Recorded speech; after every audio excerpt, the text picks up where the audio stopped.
जंगल में प्यारी चिड़िया पानीपुरी का ठेला लगाकर पानीपुरी बेचने के लिए ही खड़ी हुई थी कि तभी अचानक जोरों शोरों की बारिश शुरू हो गई। चिड़िया को ना चाहते हुए भी अपना दुकान बंद करना पड़ा।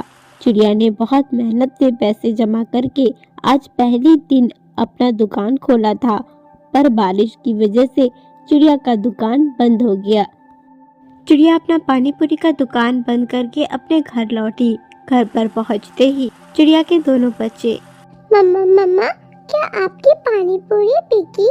जंगल के पक्षियों को आपकी पानीपुरी पसंद आई या नहीं?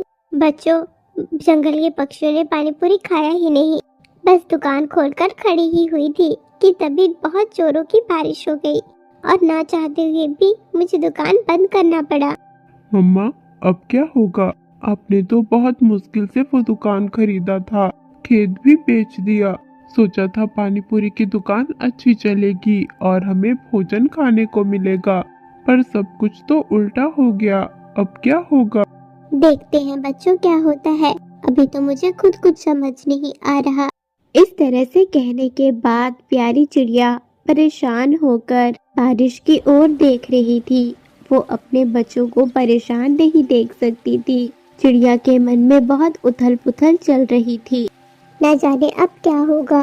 बच्चे तो कह नहीं रहे, पर मैं जानती हूँ कि बच्चों को बहुत भूख लगी है। एक काम करती हूँ, जाकर पानी पूरी ही ले आती हूँ। बच्चे पानी पूरी खा लेंगे और खुश हो जाएंगे। इस तरह से कहने के बाद प्यारी चिड़िया अपने बच्चों को समझाती है और अपने दुकान की ओर निकल जाती है।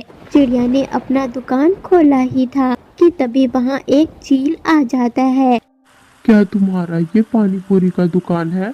तुम्हारे पानीपुरी स्वादिष्ट है या नहीं? मेरी बेटी को स्वादिष्ट पानीपुरी चाहिए। अगर तुमने अच्छा स्वादिष्ट पानीपुरी बना कर दिया तो मैं तुम्हें अच्छे पैसे दूंगा। चील की बातों को सुनने के बाद चिड़िया खुश हुई और चील से कहने लगी, चील भैया, आज मेरे दुकान का पहला दिन है। मैं उम्मीद करती हूँ आपको मेरे बनाई हुई पानी पूरी पसंद आएगी। आप एक खाकर देखो, अगर पसंद आया तो ही आप अपनी बेटी के लिए पैक करवाना। चिड़िया की बात सुनने के बाद चील पानी पूरी खाकर चेक करता है। पानी पूरी बहुत स्वादिष्ट था। चील को पानी पूरी पसंद आता है। चिड़िया पानी पूरी पैक करके चील को दे देती है और चील पानी पूरी के अच्छे पैसे दे देता है। चिड़िया खुश होकर कबूतर की दुकान पर जाती है। बारिश थमी नहीं थी, पर चिड़िया के चेहरे पर खुशी वापस आ गई थी। चिड़िया को लगा कि अब उसका पानी पूरी का धंधा बहुत अच्छा चलेगा, बस बारिश रुकने का ही इंतजार था। चिड़िया कबूतर की दुकान से पैसे देकर अच्छे फल ले लेती है और अपने बच्चों के पास चली जाती है। बच्चों का फल खाने का बहुत मन था। जैसे ही बच्चों ने फल देखा, बहुत खुश हो गए और स्वादिष्ट फल खाने लगे। रात का वक्त हो चुका था, बारिश भी रुक गई थी। चिड़िया मन ही मन बहुत खुश थी, क्योंकि उसे पूरा भरोसा था कि कल से उसका दुकान बहुत अच्छा चलेगा। वहीं दूसरी तरफ जंगल के आवारा दो कौवे, जो पति पत्नी थे, गब्बू कौवा और गिन्नी कौवी, दोनों ने पानी पूरी की दुकान देखी। उनका पानी पूरी खाने का मन हुआ। गब्बू जी, मेरा पानी पूरी खाने का बहुत दिल कर रहा है। जल्दी से इस दुकान को खोलो, मुझे पानी पूरी खाना है। गिन्नी, पर ये तो चिड़िया का दुकान है। मैंने सुना है कि अभी अभी लगाया है उसने ये दुकान। न जाने उसकी पानीपुरी कैसी होगी, स्वाद होगा भी या नहीं। और तुम तो जानती हो कि चिड़िया कितनी गरीब है, न जाने कैसे मिर्च मसाले लगाए होंगे। गब्बू जी, आप ये सब ना कहो, आप बस ये दुकान खोलो, मैंने देख लेना है स्वाद है या नहीं। नहीं होगा तो नहीं खाऊंगी। गिन्नी की बात सुनकर गब्बू कौवा दुकान खोलता है। दोनों दुकान के अंदर जाते हैं और पानी पूरी खाते हैं। दोनों को पानी पूरी बहुत पसंद आता है। दोनों भरपेट पानी पूरी खा लेते हैं और दुकान को पूरी तरह तहस तहस कर देते हैं। जितने भी सामान पानी पूरी बचे हुए थे, उन सबको वो बिखार देते हैं और वहाँ से उड़कर चले जाते हैं। अगली सुबह होते ही जैसे ही चिड़िया अपने दुकान पर आती है, अपना दुकान देखकर बहुत दुखी होती है। ना जाने ये सब किसने किया होगा और कौन सी खुशी मिली होगी उन्हें मेरे दुकान को इस तरह से बर्बाद कर कर। अगर पानी पूरी खानी ही थी तो खोलकर खा ही लेते 2-4, कम से कम मेरे दुकान को तो बर्बाद ना करते। बड़े मुश्किल से ये दुकान खरीदा था मैंने। इस दुकान से मेरी बहुत सारी उम्मीदें जुड़ी हुई थी। अब तो पानी पूरी खरीदने के भी पैसे नहीं बचे। ना जाने अब क्या होगा। चिड़िया की उम्मीद टूट गई। चिड़िया बहुत दुखी हुई और अपने घर की ओर लौट रही थी। चिड़िया को अपने बच्चों की फिक्र सता रही थी। चिड़िया जानती थी कि जैसे ही वो घर जाएगी उनके बच्चे दोबारा से उससे पानी पूरी दुकान चलने की बात पूछेंगे। वो अपने बच्चों को उदास नहीं करना चाहती थी।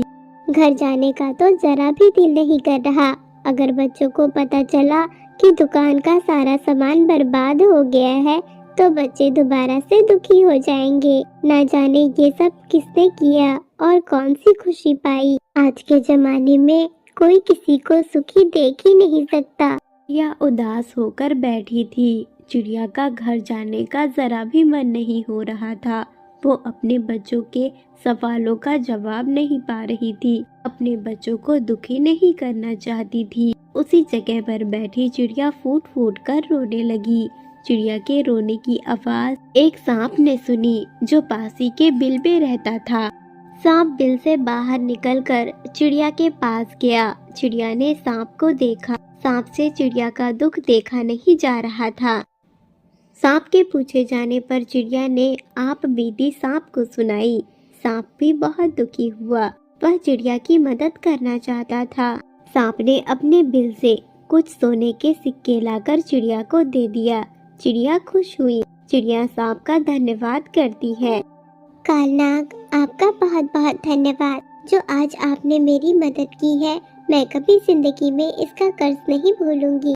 इस तरह से कहने के बाद चिड़िया उन पैसों को लिए अपने घर पर आ गई। उसने बाकी के सारे सोने के सिक्के अपने घर पर रखे और एक सिक्का सोनार तोते के पास बेच दिया। सोनार तोते ने सोने के सिक्के के काफी अच्छे पैसे दिए। उस सोने के सिक्के के पैसे पाने के बाद चिड़िया ने दोबारा से अपने दुकान की सफाई की और सामान दोबारा से भरा। अब चिड़िया सतर्क होकर रात को भी अपने दुकान की देखभाल करती थी और चिड़िया ने जैसा सोचा था बिल्कुल वैसा हुआ। चिड़िया के पानी पूरी की दुकान बहुत अच्छी चली। जंगल के सभी पक्षी कोई न कोई काम करते थे और सभी काम खत्म करने के बाद या काम खत्म करने के पहले आकर प्यारी चिड़िया से पानी पूरी खाया करते थे और पानी पूरी की बहुत तारीफ करते थे। और प्यारी चिड़िया पानी पूरी वाली के नाम से जंगल में फेमस हो गई थी। प्यारे दोस्तों, तो कैसी लगी आपको आज की कहानी? कमेंट में जरूर बताना और कौन सा पार्ट आपको सबसे बेस्ट लगा। अगर चैनल पर नए आए हो तो चैनल को सब्सक्राइब जरूर कर लेना। Thanks for watching.